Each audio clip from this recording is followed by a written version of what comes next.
Diddy's son, Justin Combs, is making headlines, not just in tabloid feeds, but in a scandal that's sending shockwaves far beyond Hollywood. His recent brush with the law isn't just personal trouble, it's a twist-filled situation that could drag his famous father deeper into federal scrutiny, potentially placing Diddy squarely in the FBI's crosshairs. That if we're talking about additional charges and additional defendants, those are probably two of the more likely, and Christian, of course, was the subject of a civil lawsuit where there was a sexual assault allegation naming him directly. So I think if we're going to cast a bit of a wider net, people are talking about family members, other celebrities, maybe some employees like Christian Forum, but I think the most likely would be those two sons. Why do you think it's the most likely about those two? Just because of the recordings, the allegations against him? What are you thinking?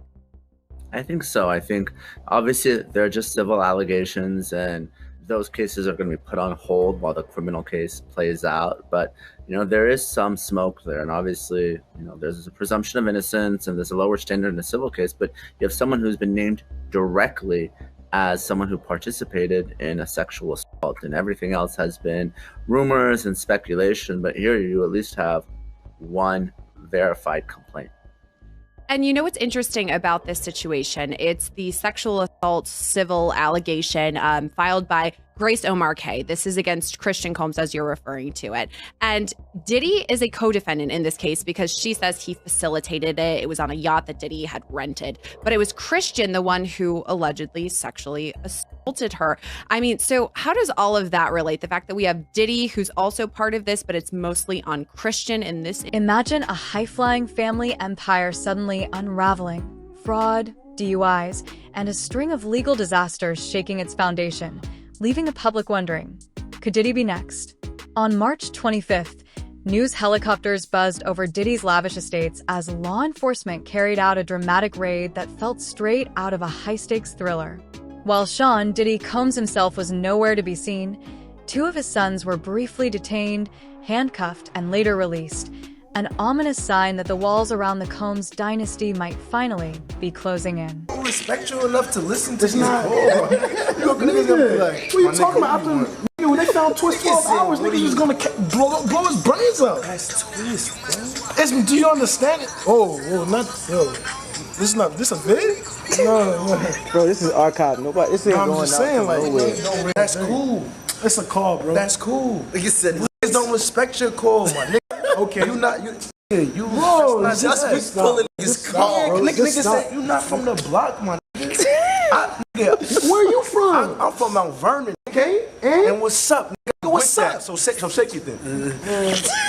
Yo, talking way too much. You doing too much, bro. You doing way too much. I'm not turning down the shut up, bro. Come over here, nigga. This is classic. Oh.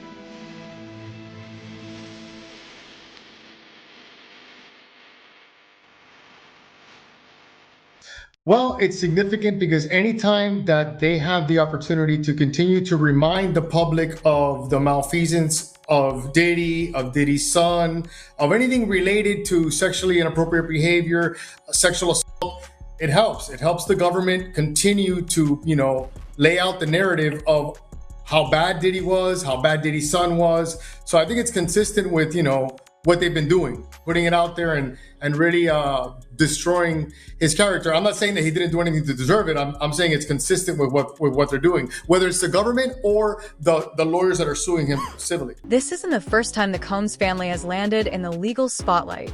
Just last year, Justin Combs was arrested in Los Angeles for driving under the influence, an incident that ended with him avoiding jail time through a carefully negotiated deal.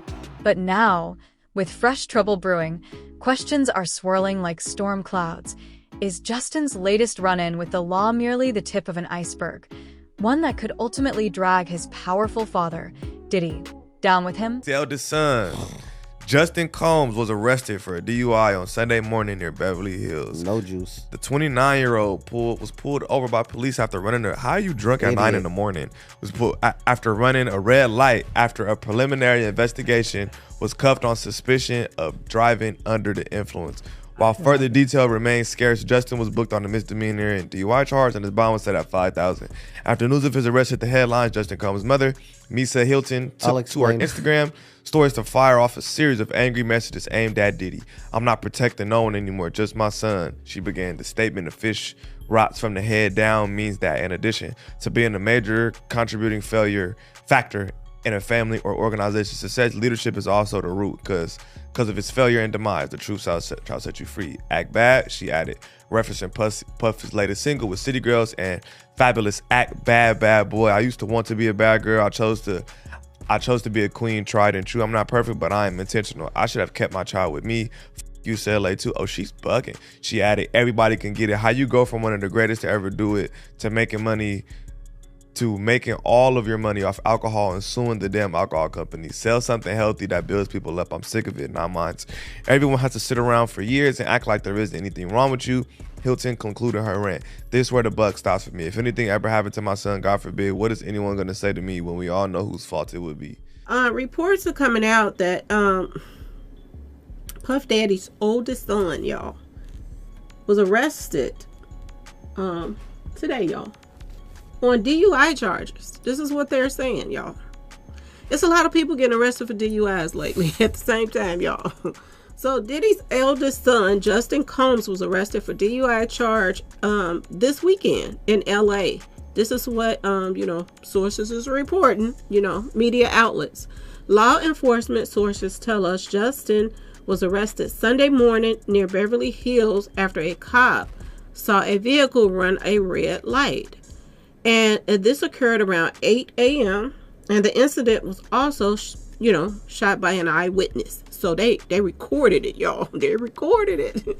And pictures obtained by TMZ and media outlets, you can see Justin interacting with the officer. So they put him in handcuffs and stuff, and he was arrested, y'all. We're told the officer initiated a traffic stop where Justin was found to be the driver. After a preliminary investigation, sources are telling us that the cop felt there was enough probable cause to handcuff him and haul him to jail on suspicion of driving under the influence. Behind the flashy headlines lies a complex web of lawsuits and allegations that have tightly entangled the futures of Diddy and his children. Once a dominant force in the entertainment world, billionaire rapper and music mogul Diddy now finds his empire crumbling under the weight of accusations ranging from sexual assault and abuse to even human trafficking. While the lawsuits primarily target Diddy himself, the legal fallout hasn't spared his sons, who have been pulled into the storm, casting a long shadow over the entire Combs legacy. On Diddy Combs' legal troubles continue. The disgraced music mogul has been hit with a third superseding indictment filed by federal prosecutors in New York April 3rd, adding 2 counts to his pre-existing charges. While Combs was charged with racketeering conspiracy, sex trafficking by force, fraud, or coercion, as well as transportation to engage in prostitution back in September, which he's previously denied and pled not guilty, the new indictment, obtained by NBC News, adds 1 count of sex trafficking and 1 count of prostitution to his charges. The new counts of sex trafficking and transportation to engage in prostitution expand upon the years of the alleged events, including allegations from 2021 and 2024. In reference to the additional sex trafficking count, the new indictment refers to an unnamed person, Victim 2, and claims Combs attempted, aided and abetted, and willfully caused Victim 2 to engage in commercial sex acts as a result of force, fraud, and coercion. The indictment later adds, in the new count of transportation to engage in prostitution, Combs willfully caused the transportation of multiple individuals, included but not limited to Victim 2 and commercial sex workers, in interstate and foreign commerce on multiple occasions with the intent that they engage in prostitution. Combs is currently in jail and awaiting the start of his trial in May. In a statement to E! News, the rapper's legal team says of the superseding indictment, these are not new accusers. These are the same individuals, former long-term girlfriends, involved in consensual relationships. This was their private sex life, defined by consent, not coercion. It is an actual lawsuit filed by an attorney in federal court about Diddy and an alleged freak-off that went down in Miami in April 2015. So exactly 10 years ago, they say this was a party for Diddy's son, King Combs, but all the names involved here are huge. Huge. Talking Beyonce, Jay-Z, LeBron James. Now, all of those people are just witnesses, according to this lawsuit. And strangely enough, Gloria Estefan. The rhythm is going to get you, Gloria Estefan. Yes. And her husband, Emilio. Yes. And now, again, all witnesses. Emilio is actually a defendant in this lawsuit, along with Diddy. But here is the story as told by a man named Joseph Manzaro in this lawsuit that we obtained this morning. He says that he showed up at this party, or woke up at this party, and didn't understand how he got there, that he's insinuating clearly that he'd been drugged, but woke up and at one point saw Gloria Estefan and Emilio Estefan, and Gloria is saying, hey, we need to get him medical help because he's too drugged up. Get an ambulance, get him out of here. And according to Manzaro, Emilio steps in and says, no, we're not doing that, and shoves Gloria out of the way, and then they take this guy through a tunnel from the Estefan's house to Diddy's home. Now, this is on Star Island in Miami. They do actually live near each other. So that part of it is, that's a fact that anybody can find. Sure. But what happened once he got into this party at Diddy's house is outrageous. And I know we're supposed to take every lawsuit seriously because we don't know, we weren't there. The Gloria. In an insider's take, DUI defense attorney Randall Innes, who brings nearly 2 decades of experience as a former state trooper, offers insight into how cases like Justin Combs's can avoid leading to jail time. The evidence against him was undeniable, Innes explains, but with the right arguments and a seasoned defense, even a seemingly straightforward case can result in probation instead of incarceration. This perspective raises a critical question. If Justin could negotiate a lighter sentence, could Diddy's powerful and well-connected legal team deploy similar tactics to deflect or delay the mounting charges now threatening his freedom and reputation? Charges be dropped? Really, the prosecutor's office is the only one who can drop charges. There's this misnomer that, we talked about domestic assault earlier, where husband and wife, been married 20 years, never had an incident, had too much to drink one night, something got out of hand. Look, we don't want the courts involved. We're good. Once that 911 call is made, it's too late. That ball is rolling. So, but can you get them dismissed? Yes, you can. And there's a few other ways to do it. A lot of times, we set things for trial. For appearance of essential witnesses, people don't appear. Like if someone doesn't want to prosecute, there's also a way to get them dismissed by just working the case up aggressively, taking the alleged victim's deposition, which is their sworn statement under oath, and challenging them on, their credibility, their history. Well, I mean, your son is a grown-ass man at this point. Yeah, that's dumb as fuck. He's a grown-ass man. But you know how it is with these younger. How old are you, Skinny? 27. Okay, so you're not that generation. The younger generations, like that are currently like 23 and below, these fools are late-ass bloomers. Facts. Who? Him? All of them. And especially someone that's super-duper rich. I've seen it. Super-duper rich? When you've been I'm saying the late bloomer shit. No, the late bloomer, but imagine being super-duper rich. Yeah. My boy been chilling. Damn near 30, right? Oh, this was 29? Yeah, but Justin damn near 30. Kid. Well, he's still coddled being a little rich boy. You know what I'm saying? She's blaming his dad that this nigga's finna be 30.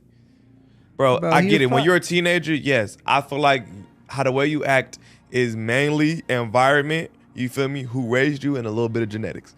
For me, environment, where you was raised, how you was raised, and a little bit of genetics. So once you get to a certain age, bro, you an adult. Yeah, you were raised by your environment, but now it comes a point in your age, bro, where you got to take it upon yourself to fix whatever you feel like may be lacking mental wise. If you got to go get some therapy, whatever you got to do. Once you're an adult, it's up to you to fix that shit. You can't blame that shit on your parents after you get a certain age, bro. Like, you just got to get it together, you know? You can't keep blaming your parents or how they raised you when you're fucking 30. And he could have hurt somebody. That's a fact. He definitely could have killed somebody. DUIs. Facts. I've never driven drunk. Like, you just don't do that. I've never driven drunk. I don't need to. I don't drink one. I've never been caught drinking and driving. You bugging. You're putting everybody at risk when you finna kill everybody. I don't get drunk though. I just be having like. Justin's DUI incident in Los Angeles was a textbook case, running a red light, failing a sobriety test, and registering a blood alcohol level over the legal limit. On the surface, it seemed like a straightforward traffic violation. But in the world of celebrity legal drama, nothing is ever that simple. With a $5,000 bond set and a brief detention that sent shockwaves through social media, the incident didn't just put Justin under the spotlight, it raised the stakes for his father. Critics are already drawing unsettling parallels between Justin's legal outcome and what could await Diddy. If the far more serious allegations of abuse, racketeering, and sex trafficking against the music mogul hold up in court, the consequences could be catastrophic, not just for Diddy's career, but for the entire Combs dynasty. And obviously I haven't heard him. She has recordings of this incident, audio recordings, and we know how powerful video evidence is. We've talked about it with Cassie Ventura and how that really maybe even shift the direction of this case entirely, because of course Combs denied everything until CNN got a hold of that video in May.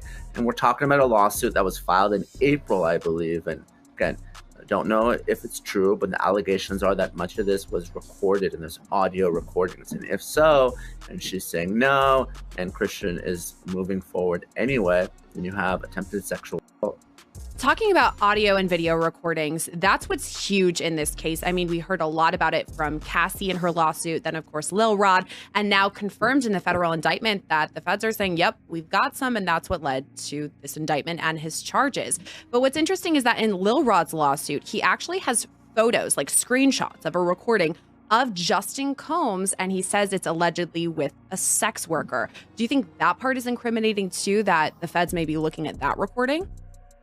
I do. And during Combs' initial appearance before the new judge, Subramanian, there was some discussion of this. And Christian and Justin were in court as well, supporting their father. But the feds were talking about the 96 different electronic devices they seized and the terabytes and terabytes of data. Now, some of it might not be relevant, but some of it may be very much on point. Because going back to Cassie's original allegation, Combs reportedly recorded many of these sex. But here's where the narrative takes a sharp and unexpected turn. While Justin's DUI case appears to have been quietly resolved through strategic legal maneuvering, Diddy's legal maze is far more dangerous and complex. Recent federal indictments out of New York have leveled even more serious charges against him, including new counts of sex trafficking and transportation with intent to engage in prostitution. These aren't just isolated accusations. They depict a pattern of coercion, brutality, and what prosecutors now allege is an organized criminal enterprise. This raises a critical and tantalizing question. Could the same legal finesse that helped Justin sidestep jail time somehow shield Diddy from long-term incarceration? Or, given the scale and gravity of the charges, is his fate already sealed? Too far gone for even the best legal defense to save him? All right, we look at the docket, and it says that on November 19, 2024, there was proof of service by posting. This was filed by Grace O'Markey. And also on November 19, 2024, it says proof of service by posting filed by Grace O'Markey as to Christian Combs, the defendant. And then it talks about the service costs, and it talks about the mailing date. The mailing date was apparently October 23rd, 2024. So what's interesting about that is, and again, if I'm reading it correctly, isn't that a long period of time between filing and proof of service? Unless I'm missing something. It is, but there are situations where people could be evading service. You can't find them, and what you really want is personal service. And posting basically means that they literally did that. They posted the lawsuit, and there's some states that allow for posting. There's some states that allow for substitute service, and there's some states that allow for posting only after you've made certain requisite attempts. So it's very possible that they had been trying to personally serve them, they gave up, and then they went ahead and posted it. It is rare to see that many months pass, but you have multiple defendants in this case, and I believe that they filed it. It was in the media. They're working on it, so it isn't completely that rare to see this many months pass. When you're dealing with celebrity clients, you're dealing with clients that have a layer of security that prohibits you from actually serving them like you would a regular person. Jesse, great to be on as always. And I guess better late than never when it comes to the Department of Justice. But really, 1 month before trial is late. And that's why accompanying the superseding indictment, the third superseding indictment, is a letter to the court essentially saying, this doesn't change anything. We've already produced the evidence in discovery. We've produced the witness statements, the victim statements under the Jenks Act. So Diddy and his team, they have everything because they know the judge is probably going to give them a hard time for this indictment so close to the trial. Now, we know that Diddy doesn't want to push the trial because he's in custody without bail. But typically, if you go to the grand jury this late, this is a very good excuse and a reason for the defense to ask for a continuance. Absolutely. And I think it would have been granted. I really think it would have been granted. Now, not saying that's what they're going to do here. And I'll get into the defense's response or lack thereof, which I think is interesting. But now I want to get into the indictment. So, first of all, this new indictment makes the same overall claim. Quote, for decades, the defendant abused, threatened, and coerced women and others around him to fulfill his sexual desires, protect his reputation, and conceal his conduct. And a prior superseding indictment updated the date range for the allegations against Combs, pushing it back from 2008 to 2004, claiming that between 2004 and 2024 is what's referred to as Combs' enterprise committed various crimes like arson, kidnapping, drug possession. And to convict Combs on the racketeering charge, the government is relying on trying to prove these underlying crimes that were committed in furtherance of the... While legal experts continue to debate the potential outcomes of Diddy's high-stakes trial, scheduled for May 5th, 2025, the drama unfolding outside the courtroom is equally compelling. Diddy's family, long used to the dual glare of adoration and scrutiny, has been visibly rallying around him. Most notably, his son King Combs has taken over Diddy's Instagram account, posting emotional messages aimed at humanizing the embattled music mogul amid the mounting scandals. But this public show of unity raises deeper questions. Are these heartfelt gestures genuine expressions of loyalty, or carefully calculated moves to sway public opinion, and perhaps even influence potential jurors? As the case intensifies, the line between sincerity and strategy continues to blur. All of this is going on. Diddy's son, Christian King Combs, just announced that he is taking over his father's Instagram, and he posted this video message to Diddy's almost 20 million followers. What's up, y'all? It's King Combs, and right now I'm taking over my pop's Instagram. We're gonna be posting videos by spreading, good energy and taking y'all down memory lane and all the positive things he did. So stay tuned and watch this. Let's go. We love you, Pops. Happy birthday. Now, this, of course, is in relation for the fact that it was just Sean Combs' 55th birthday. His children, in fact, posted a video of them wishing their father a happy birthday while you can hear him in the background as he's on the call at the Metropolitan Detention Center. I said this before, it was the first time we actually heard Sean Combs' voice since all of this went down, since his arrest and his indictment. But since Christian took over the account has posted several times. First, it was the music video for Diddy's 1997 hit, It's All About the Benjamins. It also had the caption, my pop's motivation to making music is always to make us dance and feel good. Happy birthday, Pop. Then there was a post featuring the 1998 music video for Victory. The caption read, P. Diddy and the fam, who you know do it better. And in that actual video, he's kind of running away from law enforcement and authorities. And the latest post, at least at the time of this recording, was a 1994 behind-the-scenes video of a recording session with Diddy and Notorious. Adding another layer to the growing intrigue, former bodyguard Gene Deal recently suggested in an exclusive interview that one of Diddy's sons might be preparing to take the fall for the weapons charges uncovered during the FBI raid. With firearms reportedly found defaced and their ownership unclear, Deal's comments stir a pot of speculation and suspicion. Could this be yet another case of a family member stepping up to shield the patriarch, deepening the scandal rather than containing it? The implications are staggering. If a son claims responsibility, it raises unsettling questions about the inner workings of the Combs family empire, specifically, how far they're willing to go to protect their own and preserve the image of their dynasty. It's not just about guilt or innocence anymore. It's about loyalty, legacy, and a system of self-preservation that may stretch beyond morality. I think that's going to be hard to prove that they're his weapons. They're going to have to prove that they was his weapons because he had other grown people living in there. And plus, that house, I believe, was in a corporation name. So they're going to have to get maids, butlers, cleaning people, or somebody that's in that house to have a daily contact to say that was his room that they found those weapons in. And then the weapons wasn't operable. You had to put them together, as far as I know, for them to be operable. So he may have had weapons there, or he may not. One of his sons, he got sons. Somebody's gonna have to claim it. They just put it on him. Anything they found in the house, they just put it on him. But they had to prove that that was him. If other people were living in the house, other people had access to that room that they found the weapons in. Now, it's not illegal to have those weapons, but it's illegal to deface those weapons. And that's what the person and the penalty of the individual they may have. One of his sons might take it. Oh, that was me. Oh, Christian might take it. Christian want to be a gangster. He a gangster, right? He might take it. At its core, the unfolding drama is a stark study in contrasts.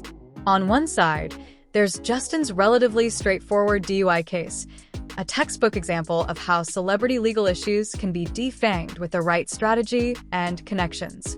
On the other, Diddy's case spirals into a legal labyrinth, tangled with allegations that reach into the darkest corners of the criminal underworld, racketeering, forced labor, and even sex trafficking.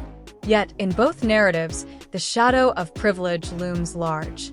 These aren't just legal battles, they're demonstrations of how wealth and influence can bend the system. This dichotomy isn't merely about guilt or innocence, it's a gripping exploration of power, protection, and the extreme lengths to which people will go to preserve their empires. Then use force, threats of force, and coercion to cause victims, including but not limited to 3 female victims, victim 1, victim 2, and victim 3, to engage in commercial sex acts. In connection with the commercial sex acts, Combs provided the victims with, among other things, monetary payments, career opportunities, and payment of rent and housing expenses. Okay, so again, that was count 1 in the second superseding indictment. But now, Combs is facing a new individual sex trafficking charge against victim 2. And it reads, quote, from at least in or about 2021 up to and including in or about 2024 in the Southern District of New York and elsewhere, Sean Combs, and then it says, recruited, enticed, harbored, transported, and maintained victim 2 and attempted, aided, and abetted, and willfully caused victim 2 to engage in commercial sex acts, knowing and in reckless disregard for the fact that victim 2 was engaging in commercial sex acts as a result of force, fraud, and coercion. Nima, why do this? Why create this separate charge for victim 2? Jesse, the reason you want to create a separate charge for victim 2 is because you have that and language. And again, I'm not saying this is highly likely, but it's a possibility. The government's saying that Diddy sex trafficked victim 1, 2, and 3. Well, for some reason, the jurors think that Diddy sex trafficked 3, but not 2. You're going to get a not guilty on that count. So they separated it out, really out of an abundance of caution. So as we follow this riveting narrative, one thing becomes crystal clear. Every twist and turn in the Combs saga is deeply intertwined. As viewers, we're left with a series of thought-provoking questions. Is Justin's arrest the final domino that could topple the entire Combs empire? Could this be the hidden twist that cracks open a sprawling fraud scheme and forces Diddy's hand? Or is it simply another calculated move in a high-stakes game of survival, where power, privilege, and reputation hang in the balance? If you want to stay ahead of every shocking development, make sure to hit that like button, subscribe, and turn on notifications. You won't want to miss what's coming next.